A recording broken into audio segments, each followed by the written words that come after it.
To my shock and horror, and as you can see, the 35mm motion picture camera did register the mercury vapor coming off the tooth.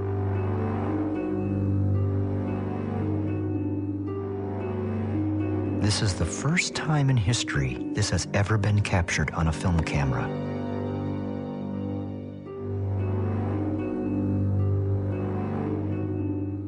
To make certain that what you are seeing is mercury, we had on hand a special instrument called a Jerome mercury sniffer to measure the levels. 191. 190. Show that to me, please.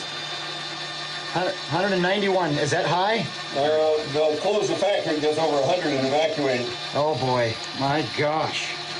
Okay. Now you think about Turn off the light. This is room temperature, one tooth, at least 50 years old. It's been degassing for years, and many people have a whole mouthful of them. Yeah. Now just think what happens if you have half a dozen people in a elevator all degassing like this, and it's degassing 24 hours a day, 7 days a week. Yeah. And your OSHA standards are based on a 40-hour week. Dr. Eichmann dipped his fingers in water to prove that this is not condensed water vapor. Put my fingers in it. And if you notice, my wet fingers have no gas coming off of it. It's not water vapor. I don't see anything, yeah. That you're seeing.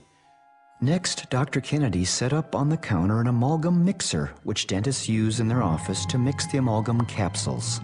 And after mixing, they're broken open to prepare to be placed inside a patient's mouth as the amalgam filling.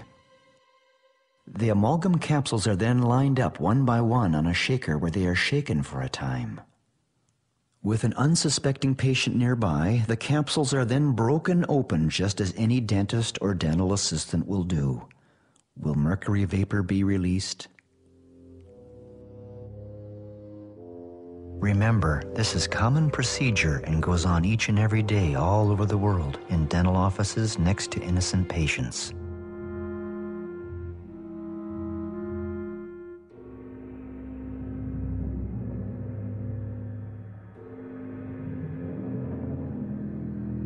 The images speak for themselves.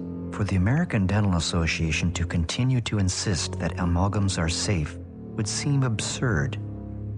Turn on the light. Can we see what we got? 252. Yikes. Should we exit this? Are we getting poison in here? Yes, it's raised the room up. Yeah. The doors are working in a dental office. The problem is now, if you go into a dental office to remove a silver filling, and they cavalierly start putting a drill on, this whole screen would turn black. You hit it with a high-speed drill, and you're going to put mercury everywhere. And those very small cuttings of amalgam will go all over. You've got to use a rubber dam. You've got to use a high-speed evacuator to get all that out. And you never turn off your evacuator until the last piece is out of the mouth, because as soon as you scratch on it, it's just like me scratching a knife on here. Thank you.